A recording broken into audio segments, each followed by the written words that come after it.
Salut tout le monde, c'est Adou. Aujourd'hui, on teste la nouvelle wing de Sroka, la V3.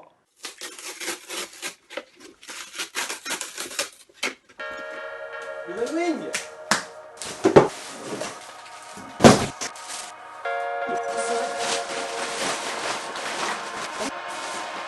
Kg 2, c'est pas mal du tout. Si tu suis la chaîne, pas besoin de te présenter la marque Sroka. On a fait une vidéo récemment qui était une bonne vidéo bien dense où on parlait de plein de choses que fait la marque. On avait testé les foils avec différents types d'ailes, les ailes high aspect, les ailes lift, les ailes speed. Et on avait aussi testé la gonflable de Sroka, en planche rigide et même la planche de surfoil. Donc tout ça en wing et en surfoil, même en dog start. Donc c'était assez complet. Je vous invite à aller voir cette vidéo. Mais on n'avait pas testé de wing de la marque. Là, ils viennent de sortir leur V3. Elle est jolie, mais elle est aussi intéressante sur le plan technique. Et on va voir ça en détail. Alors, tu retrouveras tous les produits de la marque pour la partie distribution sur leur site internet. Tu peux acheter en ligne, mais Sroka vend aussi en magasin. Au niveau des surfaces et tarifs, alors sur les surfaces, on va avoir des wings qui sont proposés en 3 mètres, 4 mètres, 5 mètres et 6 mètres. Et au niveau des tarifs, on a des tarifs qui vont osciller entre 660 € et 829 €. Moi, j'ai reçu en test la 4 mètres carrés, donc 4 mètres, c'est toujours ma surface de référence. Et cette wing est proposée à 680 €. Au niveau du package, des accessoires, l'aile est livrée avec un leash qui est assez léger, assez minimaliste, plutôt pas mal. On va retrouver le petit kit de répa pour les one pump et puis au cas où tu fais un petit pet sur ton bladder ou sur ta toile de spi. Le tout tient dans un sac en toile qui est bien quali, assez épais et bien dimensionné, ça c'est important, c'est toujours une galère de replier ta wing et de la rentrer au chausse-pied dans un sac parce qu'il est trop petit.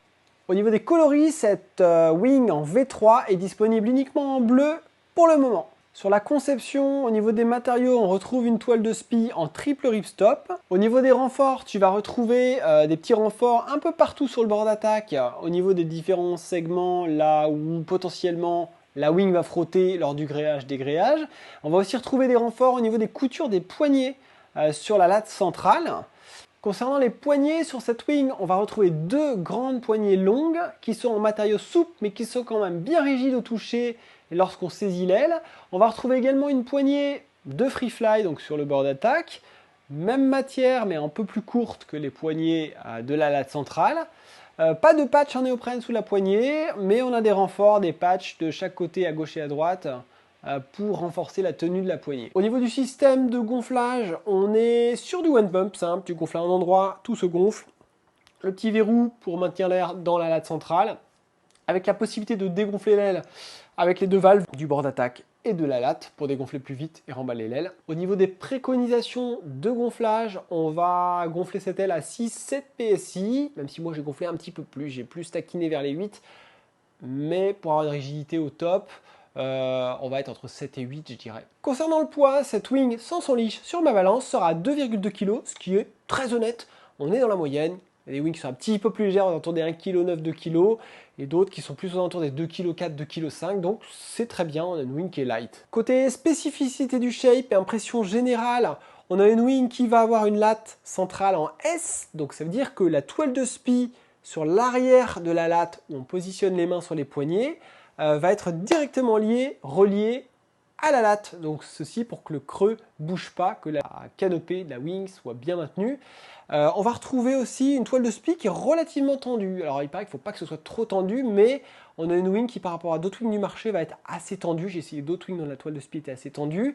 On a un travail sur le bord de fuite, enfin la chute de l'aile plutôt, parce que ce n'est pas un bord de fuite, avec ces micro-lattes qu'on va retrouver sur la chute et une bande un peu renforcée qui va éviter à la wing de flapper. Ça et la tension font qu'on a une chute qui est assez travaillée sur cette wing, je trouve.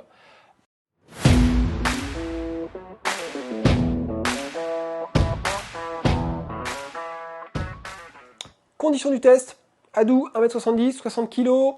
J'ai testé dans deux configs vent faible avec une petite board qui faisait 45 litres pour 4-5, assez courte, strappée, et avec un foil assez puissant. J'avais un allure kiwi. Et j'ai aussi testé le full combo Sroka avec la petite board de surfoil en 40 litres. Et là, cette fois-ci, j'avais la 950 HA et le tout nouveau stab qui fait 180 cm².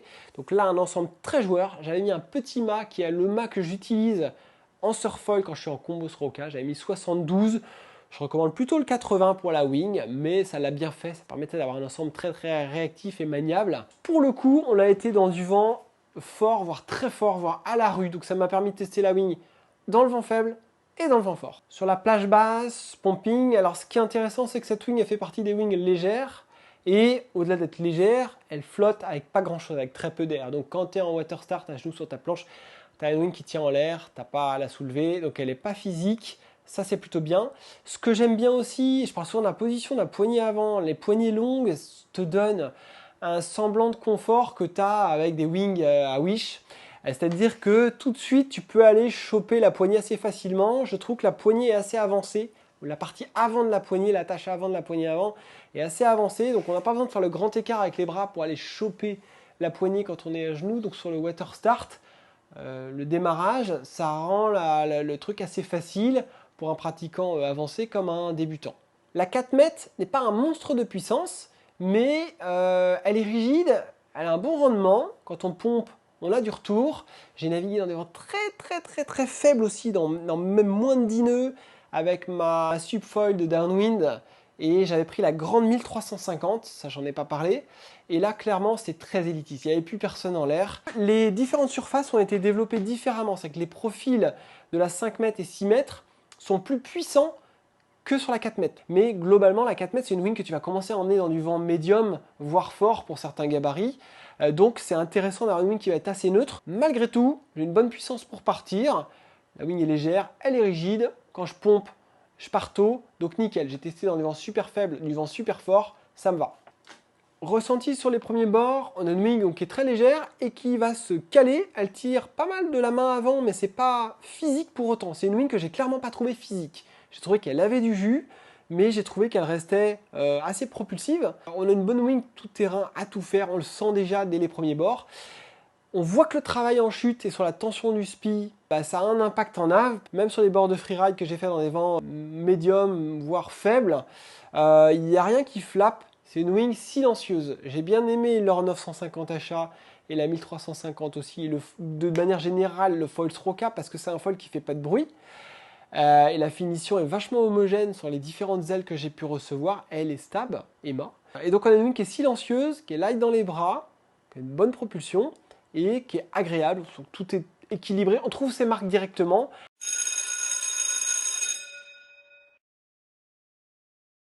Alors je suis complètement à la rue, mais on s'en fout parce que on va essayer de faire des petits downwind. Allez, ça part en jibe. On y va tranquillou. Ce qui est cool, c'est qu'après la pluie, tu connais le refrain, après la pluie, le beau temps. Allez, ça part en downwind là.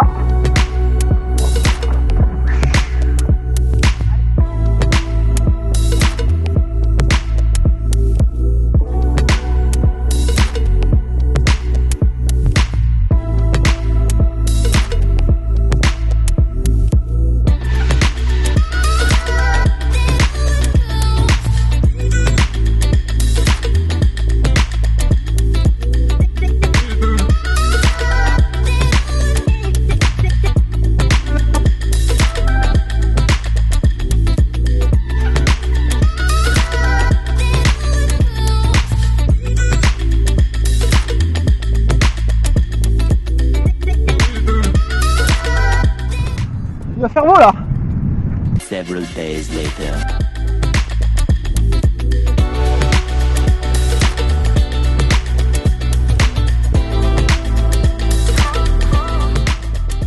Alors moi je suis très habitué aux wings qui sont en 2 poignées longues et je trouve que c'est bien ce format de poignée parce que contrairement à des wings qui vont avoir plusieurs poignées, on peut moduler la puissance de l'aile. Je recule ma main sur la Sroka V3, j'ai plus de patates pour décoller et pomper.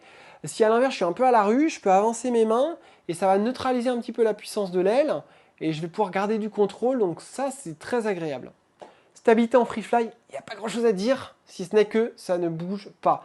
Alors il y a des ailes sur la plage, tu les vois osciller, rien quand tu les prends, elles se baladent un peu. Là, la V3, elle est stable même au sol. Et quand tu es sur l'eau, là on s'est mis des bons toboggans sur la dernière session vent fort, là, clairement, dès l'instant que tu lâches le power, tu prends la poignée du bord d'attaque, il ne se passe plus rien. Donc tu te concentres sur ton surf. Cette wing-là est super stable, ça c'est une certitude. L'envergure de l'aile, à aucun moment ne m'a gêné. Je n'ai pas fait les mesures, mais c'est intéressant. On a une aile qui quand même reste dans la catégorie des ailes relativement compactes. Ça ne traîne pas dans l'eau. Et ce qui est assez sympa, c'est qu'en free fly, j'ai une aile qui s'oublie complètement. Donc c'est quand même le saint graal, le free fly en wing, c'est ce que tout le monde veut faire. Donc c'est sympa d'avoir une wing qui s'oublie complètement et tu peux du coup te concentrer sur ton surf, sur la houle, sur les bumps, sur l'observation du spot, la trajectoire que tu vas prendre. Donc à ce niveau-là, la neutralité est top.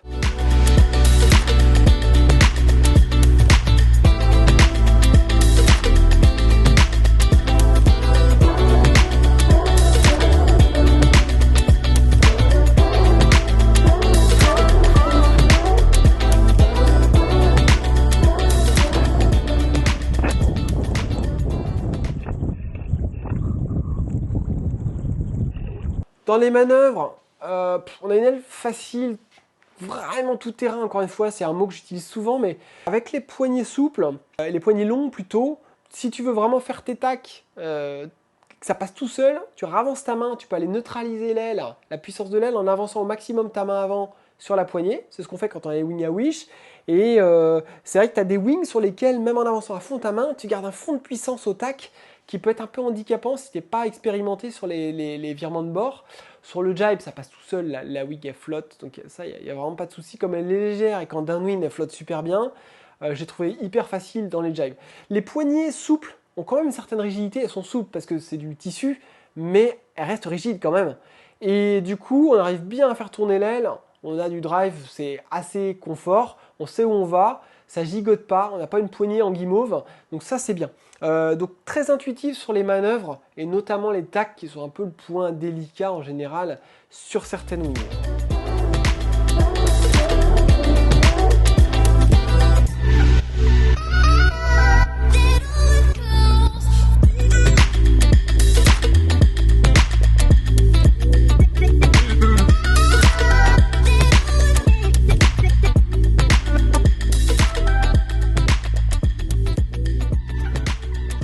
En conclusion, j'avais pas eu l'occasion de tester le précédent modèle, la V2 de la wing de Sroka. Là, on est sur une réelle évolution. J'ai eu la V2 en main et je l'ai vu, j'ai touché. Visuellement déjà, une grosse différence. 7 lat en S, je travaille sur la tension du SPI, les micro-lats en chute, la chute qui a été un peu blindée, ça faceille pas, ça ne flappe pas, ça fait pas de bruit en navigation. On a une bonne rigidité. Les profils des ailes supérieures à 4 mètres vont être plus puissantes que la 4 mètres. Donc pour les gros gabarits, ça conviendra. La 4 mètres, l'aile de référence pour moi, c'est une aile qui m'a donné suffisamment de puissance pour partir assez tôt et qui en même temps m'a donné du confort quand le vent était vraiment fort et que j'étais à la rue, que j'aurais dû être normalement en 3 mètres carrés. Avec ces poignées souples, mais qui sont quand même rigides au final, souples de par le matériau, mais rigides structurellement quand même, ça va convenir un peu à tout le monde, celui qui veut faire du freestyle, de la vague, du freeride perf. On a une wing qui est assez rapide, tu peux pas te cogner dans les poignets, tu peux pas poker ta planche lorsque tu es en phase de waterstar parce qu'il n'y a pas de zone rigide, pointue, susceptible d'abîmer ton flotteur. Donc ça c'est bien aussi, et c'est ce qui me fait encore un peu douter sur l'intérêt des poignées rigides, même si je vois bien l'apport en pumping, plage basse, la rigidité, la connexion avec des poignées en carbone ou rigides. Mais j'aime bien le côté sans chichi, ultra simple, tout terrain, des poignées encore souples pour le moment, à condition qu'elles soient bien placées. Et c'est le cas, et bien dimensionnées. Et c'est le cas sur cette wing. Les poignées longues permettent de moduler la puissance et ça va convenir à tous les gabarits. Quelqu'un qui veut avoir du jus, qui aime bien naviguer en main arrière, quand les windsurfers là, ceux qui aiment bien avoir du jus, plutôt les gros gabarits, ils vont pouvoir reculer un peu leurs mains sur la wing, en plus d'adapter la surface qui leur conviendra le mieux par rapport à leur poids et leur niveau de pratique et leur foil. Je pense que cette wing, comme elle est légère et qu'elle flotte dans le vent faible, et qu'elle est intuitive dans les manœuvres, et qu'elle a une envergure qui est raisonnable, on va avoir une wing qui va pouvoir convenir autant aux experts qui veulent faire les fifous en surf ou en freestyle, qu'aux débutants qui veulent juste une wing bien placée en prix, légère, neutre, et qui va lui donner suffisamment de puissance, ça c'est important, pour décoller. Pour voler, faut du vent si vous débutez. Il faut aussi avoir une wing qui va pas être trop souple, une bonne aile tout terrain, pour tout niveau, tout gabarit. Je voulais remercier Sroka qui fait confiance à la chaîne et qui nous permet de tester les foils, les bords sur différents supports, surfoil, wingfoil. N'hésitez pas à venir me poser vos questions, que ce soit sur cette wing V3, mais aussi sur les nouvelles ailes de la gamme. Il y a la 950 HA, les petits stabs 240 HA et le nouveau 180, mais il y a aussi la 1350 Lift